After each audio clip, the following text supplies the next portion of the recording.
Liquor స్కామ్లో మిథున్ రెడ్డి అంట. మిథున్ రెడ్డిని అరెస్ట్ చేయాలని. అసలు మిథున్ రెడ్డికి ఏం సంబంధం లిక్కర్ స్కామ్లో? మిథున్ రెడ్డి ఏమన్నా ఎక్సైజ్ మినిస్టర్ చేశాడా? వాళ్ళ ఫాదర్ ఏమైనా ఎక్సైజ్ మినిస్టర్ చేశాడా? ఆయన ఏమో వేరే శాఖ, మిథున్ రెడ్డి ఏమో పార్లమెంటు సభ్యుడు. ఆయన మీద మిథున్ రెడ్డి లిక్కర్ స్కాము అని ఒక నాటకం నడిపి ఏదో ఒక విధంగా ఆయన్ని ఇబ్బంది పెట్టాలనేటువంటి ఒక ప్రయత్నం ఇవాళ చంద్రబాబు నాయుడు గారు చేసేటటువంటి కార్యక్రమం చేస్తున్నారు. కాబట్టి చంద్రబాబు నాయుడు గారు చెప్పే మాటలు ఉంటాయి, చూస్తాం కదా మనం. నేను నిప్పు, గాడిద గుడ్డు, వంకాయ పులుసు, నేను కంప్యూటర్లో గొప్పోడిని, అసలు కంప్యూటర్ కనిపెట్టింది నేనే, చెప్పు దీనికి లెక్కలు కంప్యూటర్లో చూసి అన్ని ఆధారాలతో చెప్పు. నేను అడుగుతా ఉన్నా చంద్రబాబు నాయుడు గారి సూటిగా, కూటమి ప్రభుత్వాన్ని అడుగుతా ఉన్నా. జగన్మోహన్ రెడ్డి గారు నిన్న అడిగినటువంటి ప్రశ్నలకు ఆధారాలతో సమాధానం చెప్పగలిగినటువంటి దమ్ము మీకుంటే కమ్ టు ది ప్రెస్. ఊరికి పిచ్చివాగుడు వాడి చేత వీళ్ళ చేత వాగించడం కాదు, లెక్కల ప్రకారం చెప్పేటటువంటి దమ్ము మీకు లేదని కూడా ఈ సందర్భంగా నేను మనవి చేస్తున్నా. ఈ రకంగా చంద్రబాబు నాయుడు గారు ఇలాంటి తప్పుడు ప్రచారాలు చేసేటటువంటి కార్యక్రమం చేస్తున్నారు. అసలు మీకు ఇంకోటి కూడా గుర్తు చేస్తా. ఏమన్నారండి ఉద్యోగస్తులకి 1వ తారీఖున డబ్బులు పడిపోతాయి, జగన్మోహన్ రెడ్డి గారిలా కాదు 1వ తారీఖు పడిపోతాయి అన్నారు. 1 నెల పడ్డాయి, ఇప్పుడు పడుతున్నాయా? మొదటి వారంలో 1వ తారీఖున పడే ప్రశ్న లేదు. ఉద్యోగాలు ఇస్తామన్నారు, ఉన్న ఉద్యోగాలు పీకి పారేశారు. ఏదో పిచ్చి లెక్క పట్టుకుని మనం చెబుతున్నాడు ఎవరైనా, లోకేష్ గారు ఏదో 6 లక్షల కోట్లు ఇన్ని ఉద్యోగాలు. ఊరిన కాగితం మీద చెబితే సరికాదు, ప్రాక్టికల్గా ఉండాలి కదా. నేను మనవి చేస్తున్నా, చంద్రబాబు నాయుడు కొత్తగా ఏం వెళ్ళా ఎక్కడికి, దావోస్కి. చంద్రబాబు నాయుడు వెళ్ళినప్పుడల్లా ఎంఓఈలు తీసుకొచ్చాడు, ఈసారి ఎంఓఈలు తీసుకురాలా. అదేమంటే వెళ్ళినప్పుడల్లా ఎంఓఈలు వస్తాయా? అసలు వెళ్ళక ముందే వచ్చేసినాయండి ఎంఓఈలు. అబద్ధం చెప్పడానికి కానీ సిగ్గుండాలా, అతికేదట్టు ఉండాలా. ఇంతకుముందు చాలాసార్లు దావోస్ వెళ్ళాడు కదా ఆయన. 14 సంవత్సరాలు ఇంతకుముందు ముఖ్యమంత్రి చేసినప్పుడు వెళ్ళినప్పుడల్లా ఎంఓఈలు తీసుకొచ్చేవాడు. ఈసారి ఎంఓఈస్ లేవు. ఏంటంటే అక్కడికి వెళ్ళి రెడ్ బుక్ మాట్లాడితే ఎవరు చేస్తాడు సంతకాలు చెప్పండి, నాకు అర్థం కాదా. అక్కడికి వెళ్ళి రెడ్ బుక్ గురించి మాట్లాడతాడు, అక్కడికి వెళ్ళి ఉప ముఖ్యమంత్రి గురించి మాట్లాడతారు. ఈ యావ తప్ప రాష్ట్రాన్ని బాగు చేయాలని యావే లేదు. జగన్మోహన్ రెడ్డి గారు మళ్ళీ ఎక్కడ అధికారంలోకి వస్తాడనేటువంటి భయంతో ఆయన మీద తట్టల బురదలాంటిటువంటి కార్యక్రమం చేసేటటువంటి ప్రయత్నం చేస్తున్నారు.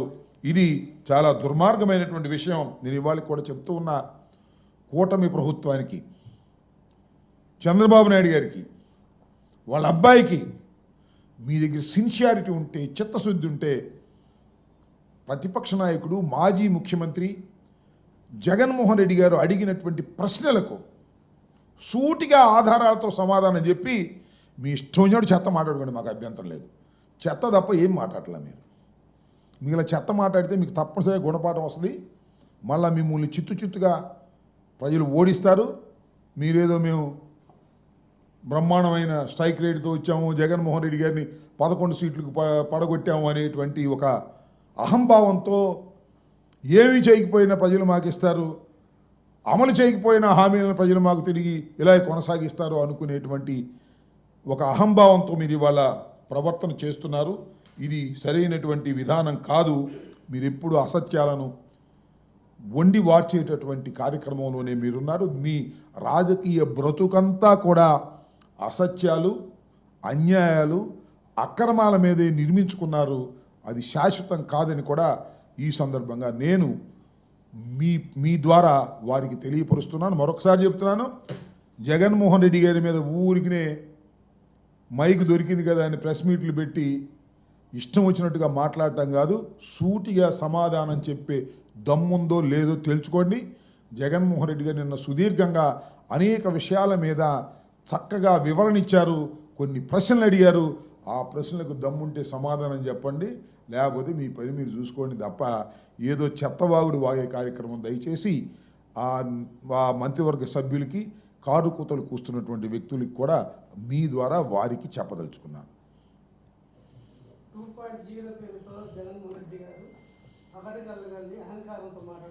అలా సరే, ఎవరు అంటున్నారన్నమాట?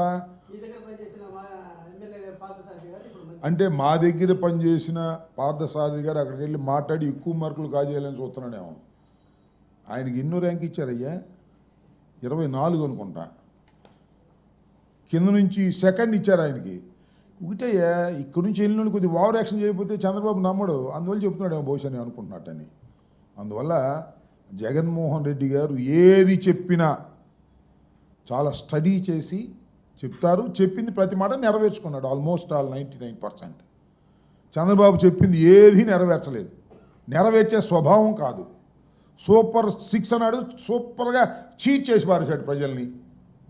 అప్పుడు కూడా అంతే, పోయినసారి కూడా ఏం చేశాడు? పోయినసారి మొత్తం రైతు రుణమాఫీ అన్నాడు, ఎగ్గొట్టేశాడు.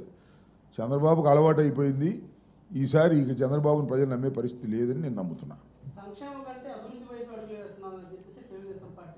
అభివృద్ధి వైపు అంటే ఏంటి? గుంటలు పొడవటమా? రోడ్లు గుంటలు పోవటమా అభివృద్ధి అంటే? నాకు అర్థం కాదు, చెప్పండి. లేకపోతే 26 ఏంటి ఏమారు వచ్చినాయి అప్ప, నిర్మాణం అవ్వాలిగా. కాగితాల మీద చాలా వస్తాయి.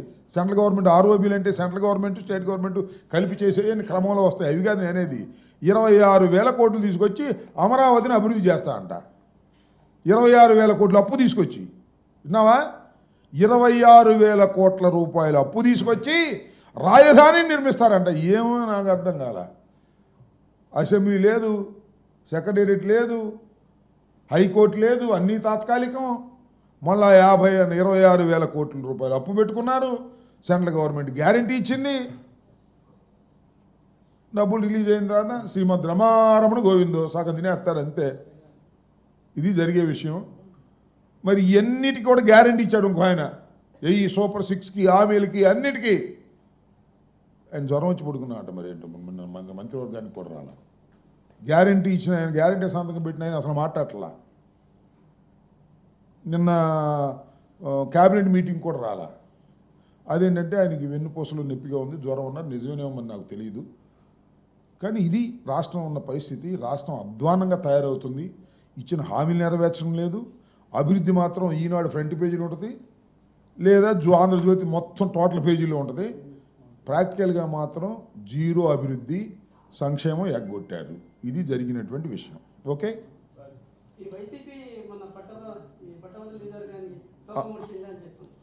తోక ముడవటం ఏంటి? అసలు తోక ఎత్తితే కదా మేము ముడవడానికి. తోక ఎత్తలా. తోక ముడిచేది ఎప్పుడంటే నామినేషన్స్ విత్డ్రా చేసుకుంటే.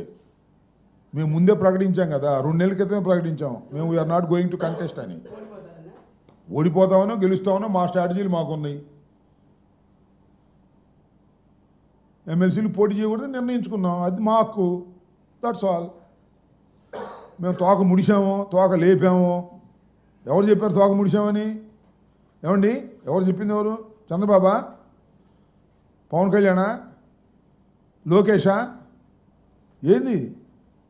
ఎవరు చెప్పారు? ఏ పార్టీ క్యాండిడేట్?